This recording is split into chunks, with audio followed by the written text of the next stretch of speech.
Hi everyone, I'm Chelsea. And I'm Bianca. And welcome back to the Aspiring Ed PodSquad Podcast. So today's guest is Miss Hannah St Clair, and she is joining us from Atlanta, Georgia, but she is serving as the National Education Association's Aspiring Educators Chair this year, which is a super exciting opportunity, but we're very excited to have Hannah join us today.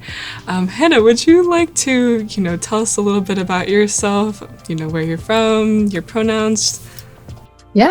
Yes. My name is Hannah St Clair. I use she, they pronouns. And as Bianca said, I am the NEA Aspiring Educators Chair. I went to school at the University of Oregon for bachelor's and master's over the last 5 years. But before that, I actually went to public school in Kansas and Alaska.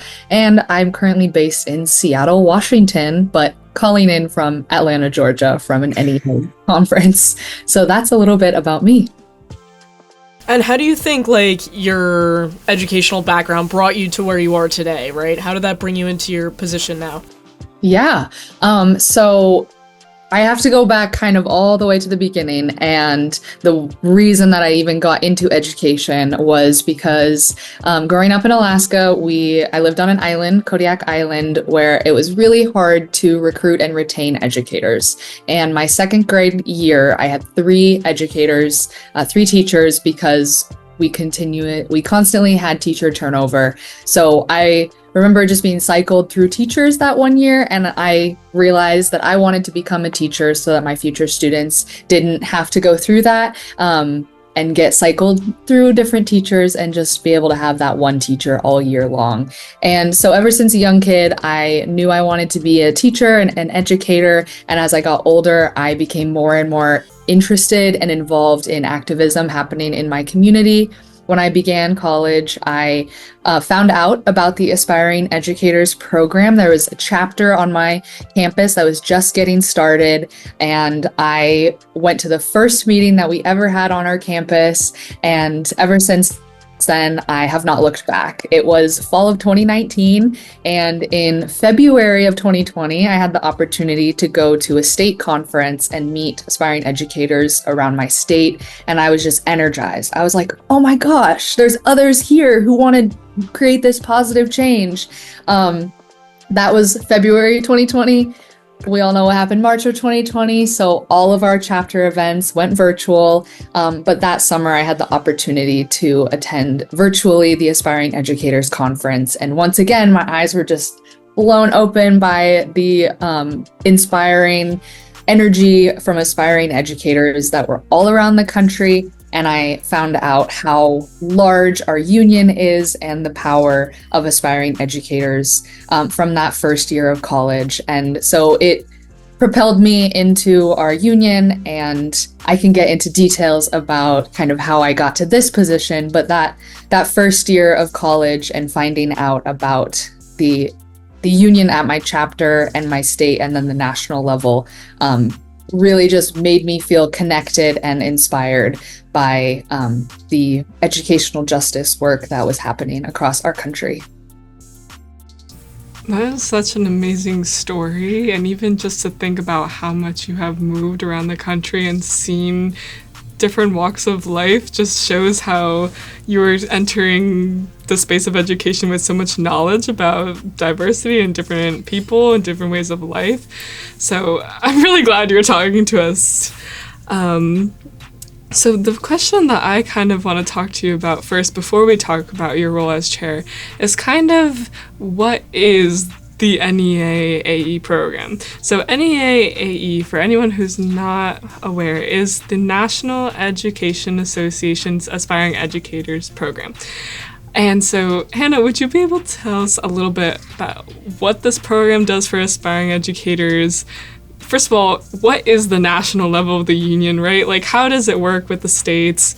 If you could just give us a little bit more information so that people who are maybe sitting in their local chapters, as you did, going to those meetings for the first time, could kind of get a better idea of how they could perceive or see the national level.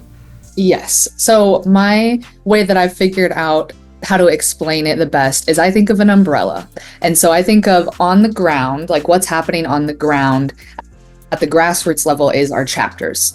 Our chapters are meeting with members, having one-on-one conversations, building relationships on the ground. And then we have the umbrella, and each local chapter of Aspiring Educators is affiliated with a state affiliate. So our umbrella is that state affiliate that covers all of the state. And so if you're in New Jersey, I'm not sure how many local chapters you have, but do you know how many local chapters?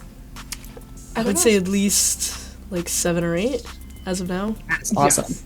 So let's say there's the 8 local chapters. Underneath that umbrella is the New Jersey Education Association. You have those 8 chapters. The rain coming from the sky, I think of that as the National Education Association. And so when you join as a union member at the local level at your chapter, you are automatically a part of your state affiliate and the national. You might not realize, but you are a part of all 3 of those, and you gain the doors open wide when you become a union member. And so at the national level, the NEA represents 3 million NEA members across the entire country. And so NEA has a powerful base of educators that are all across the country, but also has resources and has staff and puts on conferences that are in person and puts on virtual trainings and webinars. And all of these are available to NEA members.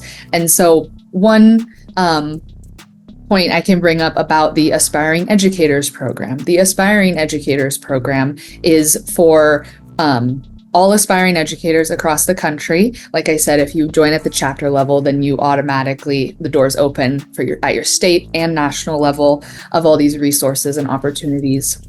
So at the national level, the Aspiring Educators program is supported by an NEA department called Teacher Quality and Center for Organizing. There's 2 departments that are very focused. Teacher Quality is primarily focused on the professional development. There are micro-credentials that are free to aspiring educators to learn, and we just launched 3 actually about how to prepare for student teaching, there's classroom management ones, and there's how to pass your state tests that you need to take for licensure. There's diversity, equity, inclusion micro-credentials, and they're kind of like self-study, like you can do them on your own, and they are credentials you can add then to your resume. So when you go interview for your first year teaching, and you can say, hey, I have done this professional development, I've invested in myself so that my students have the best educator for themselves. And those are all free to NEA members. So just one aspect of what NEA offers for aspiring educators. In the Center for Organizing, we have support to grow membership at our chapter levels and our state levels. This is the conference I'm currently at in Atlanta, is for Organizing, and to grow the power and the ability to have campaigns on our campuses and make change as aspiring educators. And this is something that NEA invests in their members, and not just through conferences, but there's actually grants. So the NEA, being a large labor union, has money to fund member initiatives, programs. So a couple options for aspiring educators are the CREATE grant, which awards money to aspiring educator chapter and state level initiatives, so that there is funding and you're able to have the events that you dream of. And so it's a wonderful opportunity, and it is right now the fall deadline has closed, but there is another deadline in the spring, so aspiring educators can apply for that for their chapter and states, and that money comes from NEA. So being at the local level, you might not realize that you have access to grant money, and you can learn this skill. How do you write a grant? How do I ask for money? How do I advocate for myself? And that's one way that you can put those skills into action as an aspiring educator, is through advocating for funding for an event, and you might open the door to some other opportunities for advocacy and events throughout that journey. So that is, I think I answered the question, what is NEA Aspiring Ed? It is many things, and it is it can be many more. Even those opportunities you mentioned, I feel like are just a snippet of the plethora of things that are open for aspiring educators. But even for states that don't, or even colleges and universities that don't offer those extra opportunities to add resume builders, having micro-credentials makes a big difference to have that section on your resume and show like professional development and different topics. So I'm glad you mentioned. Where could someone find those resources if they were interested in taking a micro-credentials course? I believe that if you Google NEA micro-credentials, it pops up. There is a website or the NEA website has a micro-credentials portion on it. So I just Googled NEA micro-credentials and it did pop up. So what you'll need is your NEA confirmation code, I believe. So that should be in when you join the union and you receive a welcome or a confirmation that you joined, that code should be in there. Yes, but it is just that easy. It is just that easy. It's a Google search away.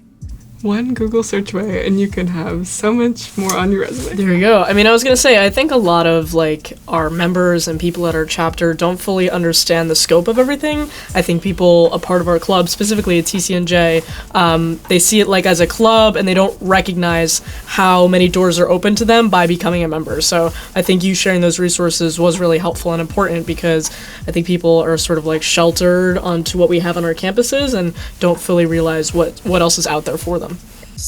That has been on my mind this week. I've been thinking about how to talk about aspiring educators to our potential members. And I really think about joining aspiring educators is different from joining just an education club on campus, because joining aspiring educators is an investment in your future. And it is in my opinion, it's a commitment to continue on as a public school educator, because in our country, the majority of our students, 90% of our students, are public school students, and we need public school teachers who are well qualified and high quality and willing to constantly be learning and reflecting. And I believe NEA offers that. So joining as an aspiring educator means that you are investing in yourself professionally and personally and as a leader before you even enter the classroom. 100%. And even the conference over the summer, could you tell us a little bit about the Aspiring Educators Conference? Yes. The Aspiring Educators Conference is an annual conference made for aspiring educators by aspiring educators. About 250 to 300 aspiring educators come together in one location, and this next summer it's in Portland, Oregon, and they come together for about 3.5 days of community building, professional development through workshops and breakout sessions and advocacy efforts, and we work together to build bridges and connections from all across the country that you aspiring educators may never have the chance to meet someone. If you're in New Jersey, you may never meet someone from Washington State, but at the Aspiring Educators Conference, those connections are built. And one big goal that I have, and this constantly happens year after year at the Aspiring Educators Conference, is those who attend always leave saying they feel more energized and more inspired to continue into education. And so that is really the big goal. And yes, it happens every single summer at the end of June. And next year's in Portland, Oregon. And yeah, and it is planned by aspiring educators. As I mentioned, there's a leadership team, which I can get into kind of those opportunities later. But there's an advisory committee of aspiring educators who plans parts of the conference, and the professional development sessions are chosen by aspiring educators. I attended the conference last year, and what you were saying is entirely true. Like, for everyone who has not attended the Aspiring Educators Conference, it's something that is just mind-blowing and so powerful. The thing that stands out to me the most is last year was like the art build, because yes, you go to a conference and there's professional development workshops and there's networking, but the way that the aspiring educators do it in a non-traditional form is so like energizing, like having an art build that we're all able to work on and paint together, or having networking as trading pins, like state pins, is something so unique to this conference that if anybody ever has the opportunity to go, anyone listening, I would highly suggest applying or showing interest in attending. But yes. You'll meet people that you will stay in touch with, and down the line you'll probably end up at another NEA conference and be like, oh my god, we were at a conference together 4 years ago, and it feels like no time has passed because there's a special bond and connection there. I remember the first time I met you, you were running for board of directors in Chicago. So that was like 3 years ago already. But So another question that we had for you is like, what are some leadership opportunities? What are ways that people can become more involved in the union? We were talking about like our own local chapter. I mean, I see students right now, like some first-year students at TCNJ, who I can really see getting a lot more involved in the future. So what are some ways that they can get involved? What does that look like? Just give us an overview of that process. Do you mean specifically at the national level? Yes. Okay. So at the national level, there are actually many, I almost said a couple. No, there are many like titled roles. And so I'll start there. So there are NEA Aspiring Educator representatives on multiple national committees and also the NEA Board of Directors. So one leadership opportunity is to serve on the NEA Board of Directors. So there's 3 spots and then 1 alternate spot. So there's 4 aspiring educators who are involved in that role. Being on the NEA Board of Directors sounds kind of like it's all up there, and you're like, well, what does that mean? So on the NEA board, there are representatives from all of the NEA state affiliates, and they represent their members from their states. But aspiring educators are all across the country. So if an aspiring educator is interested and runs for that position and is elected, then they would represent aspiring educators all around the country. So when they speak up at these board meetings, then they need to be keeping in mind, well, I have members in California who might have this experience or this opinion, but I have other members in Virginia who might have this experience or this opinion. And so it is a very interesting role to think, how do I represent someone? How do I represent people who are all across the country and have such diverse experiences and identities? And the board of directors also lobby on the Capitol with their representatives. So it is an incredible opportunity to gain political advocacy skills. So that is the NEA Board of Directors. We also have aspiring educators on the NEA Resolutions Committee. So the NEA has resolutions, and each state affiliate does too, and these are belief statements. And so it says, NEA believes that all students deserve a great public education. And that language is decided and debated by members on the NEA Resolutions Committee, and then it's brought to the Representative Assembly, and delegates of the NEA vote to say whether they agree or disagree with that language. So having an aspiring educator, actually 3 aspiring educators on that committee, is really helpful, because we have different experiences than our active teachers and our retired educators. And so 3 aspiring educators on NEA resolutions. We have 1 aspiring educator who represents on the Sexual Orientation and Gender Identity Committee, and 1 aspiring educator who represents on the Women's Issues Committee. And serving on those committees, that aspiring educator is in the room with other educators from retired to ESP who also share those identities, and they're involved in conversations about how can we push the work forward for our queer students? How can we offer NEA members something so that they are protecting and defending the civil rights of our students? And once again, having aspiring educators in that is very important. So those are 2 other opportunities. And then the last kind of titled role in the Aspiring Ed side is the advisory committee, which I mentioned earlier helps plan the Aspiring Educators Conference.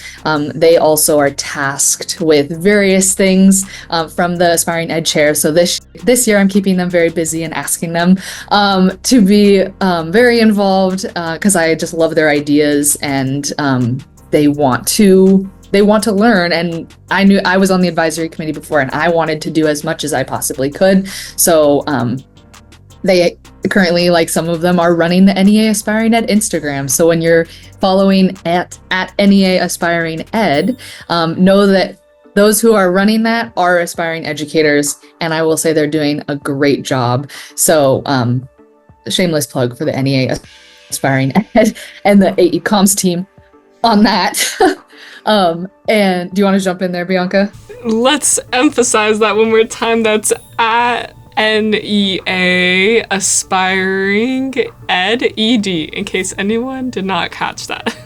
Please follow them. Please, because every opportunity that I mention in here and that happened throughout the year, I make sure that it goes on the Instagram as one of the modes of contact.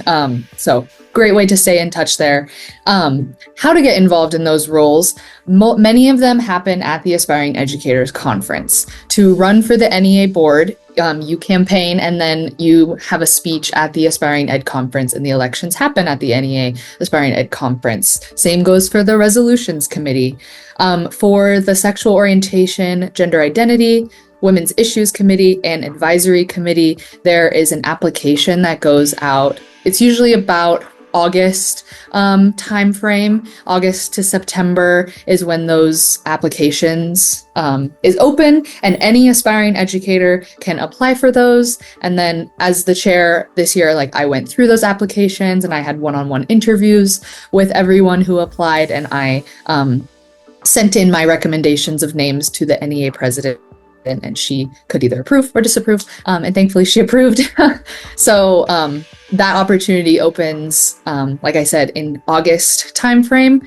But then other ways to get involved, as I've been traveling around the country, I've been keeping an ear out for, like, maybe those younger, like, underclassmen who I talked to some of the state leaders, and they're like, oh, this person is starting to get interested. And I'm like, okay, let me put their name down so they can get funded to go to the NEA Leadership Summit. Because as Aspiring Ed Chair, I get some funding to send members to conferences. And so I've been keeping lists of those who have either expressed interest or other aspiring leaders have told me this member is interested, so that we can increase the amount of those of us who are involved. And so if you're interested, just let me know. Like I said, I keep those lists. Other ways to get involved, read your emails. I know it's not everyone's favorite thing to do, but I send a monthly newsletter to all aspiring educator members. So if you get an email and it says it's from Hannah St Clair, I try to keep them short and sweet, but they do say what's happening in the next month and how to get involved. I host Zoom calls. I'll be hosting some upcoming trainings and webinars. So those will be open to aspiring educators. So read your emails so that you can stay in the loop virtually in between those in-person opportunities. Thank you for breaking that down so nicely. I think that's a much clearer picture of what the program offers within, like, titled positions, but also just ways we can get involved and have travel opportunities. But I think we want to talk a little bit more about you. So can you please tell us, how did you become chair in the first place?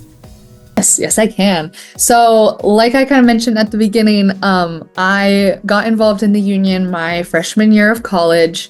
And that year I just said yes to everything. I was a freshman, I was out of state, and I was like, I love education and I want to do as much as I can in my college experience. So I said yes to that state conference, and I said yes to that NEA conference. After going to the NEA conference, I was scrolling on Facebook, and it was fall of 2020. I was living at home, and I saw an application for an Aspiring Educators opportunity. And I said, oh, that was that conference I went to, and I had a lot of fun at that.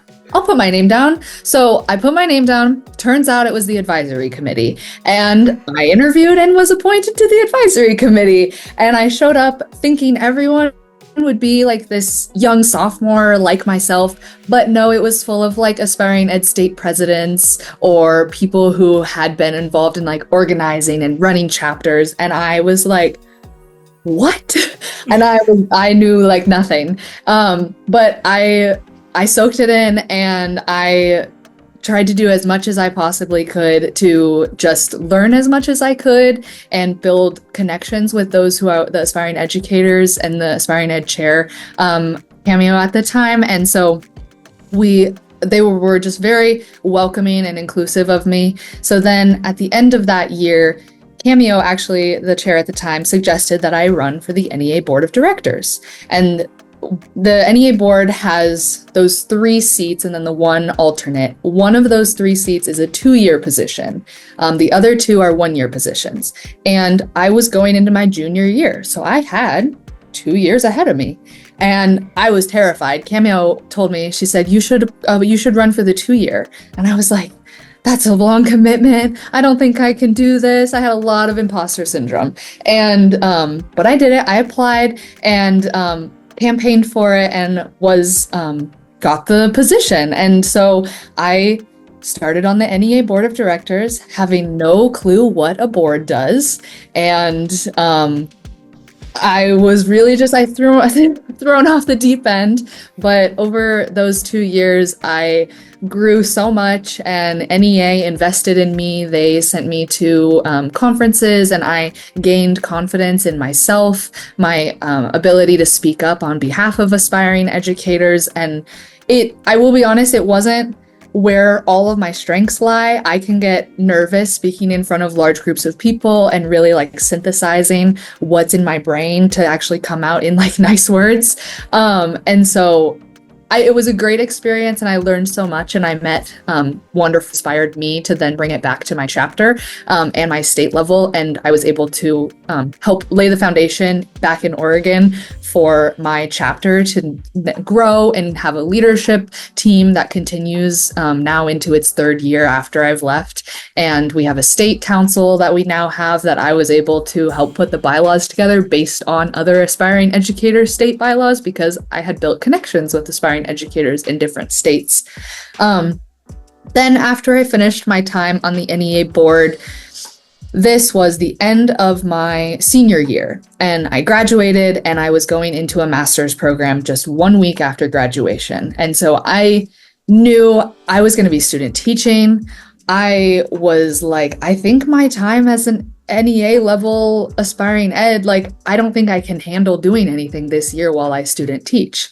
And so I had no intention that year of being involved in a leadership role. But the opportunity opened for the AE caucus, which is, I didn't even mention that in the opportunities, but there's an Aspiring Educators Caucus that organizes notably around the representative assembly.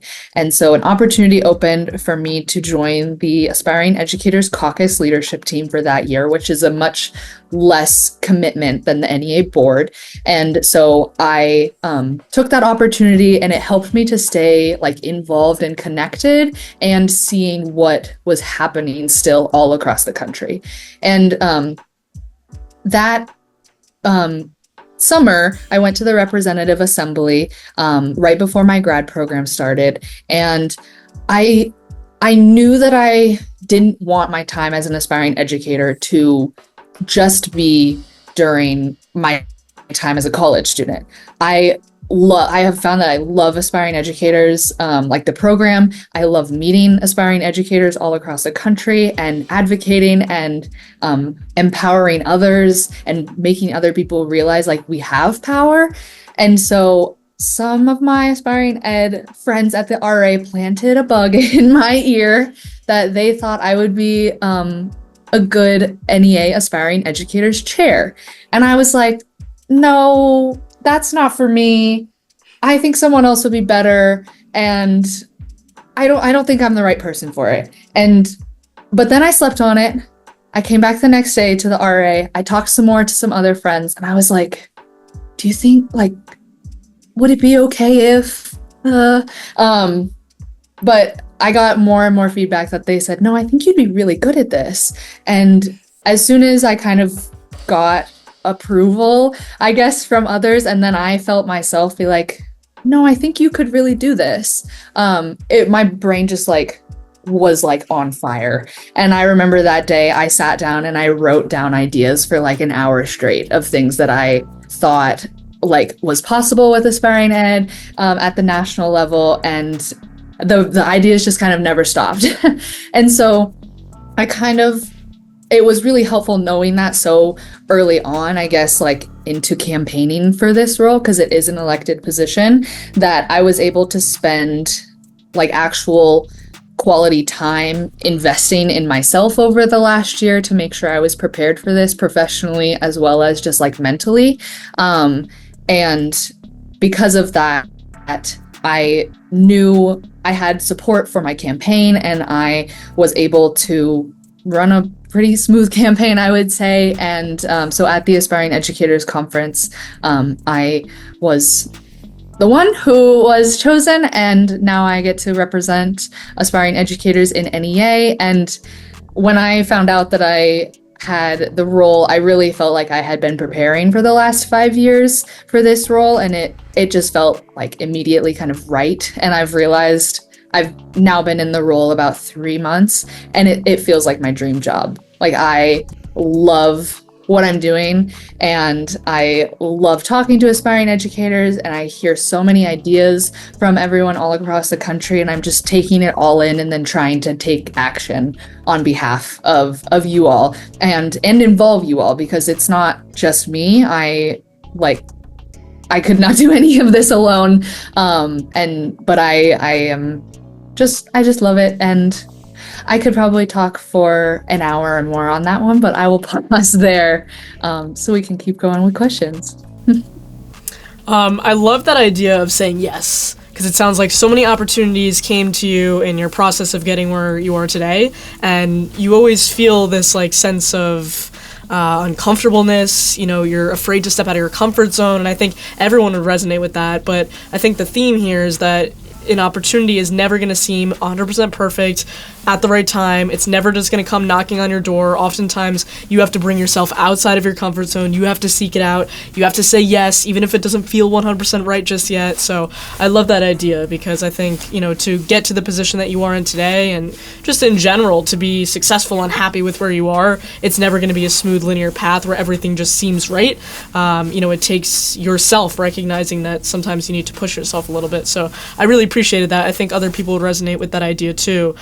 I'm very interested to hear, obviously, we heard sort of this journey of where you are today. When you look down the path in 5-10 years, what does this look like for you? What are your plans after, the time that you have in the position that you are in today? Yes. So to be fully transparent, I cannot think that far ahead. In my life, I've either moved or kind of restarted every 4-ish years. So, and this job is a 2-year position. And so after this, my plan is to teach. I have my degree in curriculum and teaching for elementary with an ESOL endorsement. And I student taught last year in 4th grade, and I absolutely loved that grade. So I would love to teach 4th grade again after this role.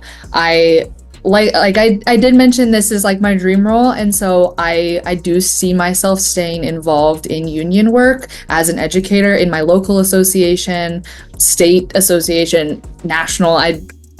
I feel like I have these connections. I want to maintain them and maintain that investment in my like professional and leadership side. So I see myself teaching, and I see myself involved in union work, continuing on the union work as well. I don't know where that will be, and I don't know what that exactly looks like, but that is my idea. Well, Washington has great public schools, and I'm sure that anyone would be lucky to have you. But what I'm curious about is, so far within this, couple of months that you have served as chair, what has been your favorite part about being in this role?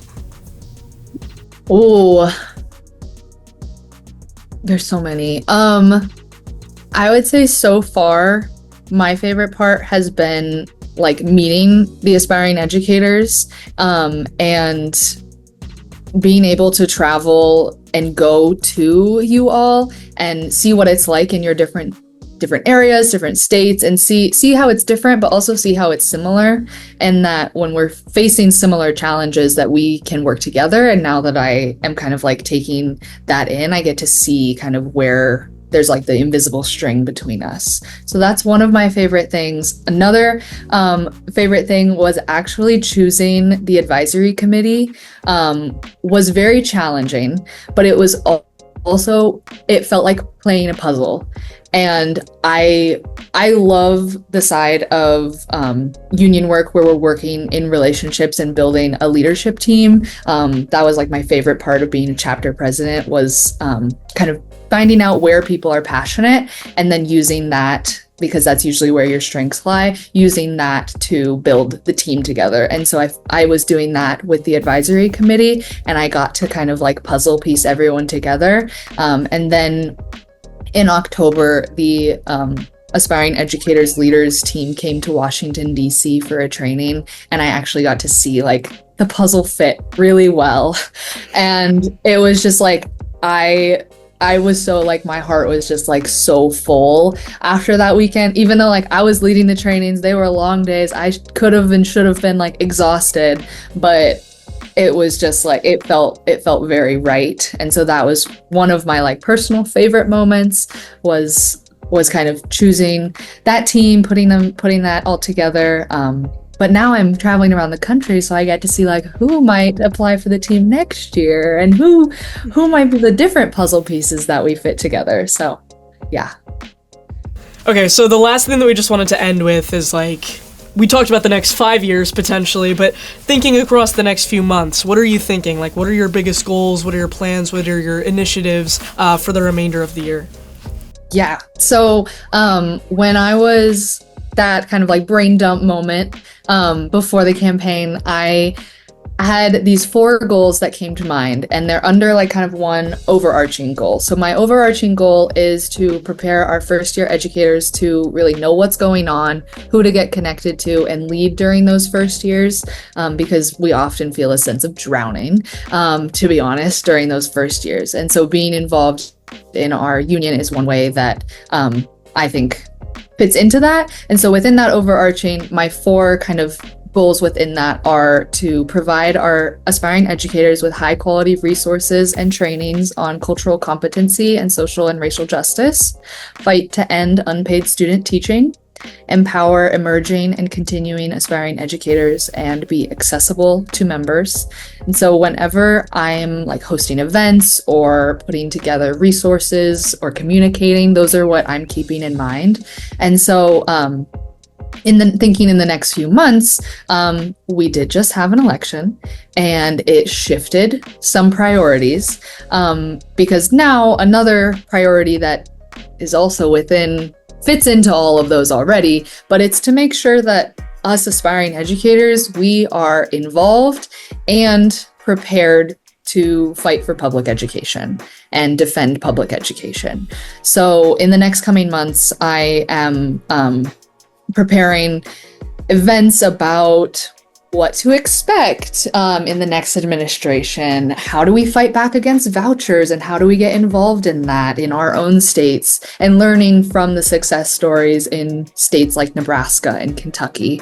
How do we defend our students' civil rights, and how do we keep our students safe in schools So those are some things that are in mind. And then thinking on like the skill side of it, when it comes to advocacy and being prepared to defend public education, learning those advocacy skills. How do I use my experience and my story to convince other people that this is important, that we need public schools for our students, and as future public educators, we deserve high quality working conditions and compensation for our labor, which includes our student teachers. So we need to be learning the skills so that we can build that power in our own chapters and then local associations. So those are what is coming up in the next few months, very generally, but stay tuned for actual events. They'll be virtual, but stay tuned for those so that you are included in the fight for public education. Thank you, Hannah. Could you, I know you have an Instagram for your role as chair. Can you please let us know what that Instagram handle is?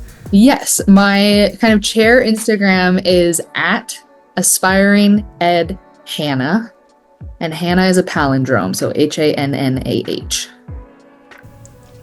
I love palindromes too. I'm so happy you just said that. That made my brain really happy. Putting palindromes aside though. Thank you for letting us know about all these opportunities. I'm hoping that you'll be able to visit us in New Jersey too for our conference. But we are so excited to see all of the work that you're going to do. All the work that you're doing right now has already been so impressive, and you could see from the beginning when we saw you get the Board of Directions election in Chicago that you were on your path to doing amazing things. So I'm not even in the least bit surprised. But thank you for joining us today. Thank you for giving us this wealth of resources and knowledge. We're really, really grateful for the conversation. I appreciate the invitation, and I just had so much fun talking. And your members, they all can reach out to me if they need anything, or follow that Instagram at NEA Aspiring Ed. Yes, Hannah's doing amazing things, so that Instagram is a great way to get connected. Well, thank you very much for everyone who's tuning in and listening. We appreciate you being here. Definitely check out our Motivational Monday episodes releasing every Monday, and then our full-length episodes like this one releasing every Thursday. Yes. Thank you, everybody. Thank you, Hannah. Thank you. Have a happy Thursday.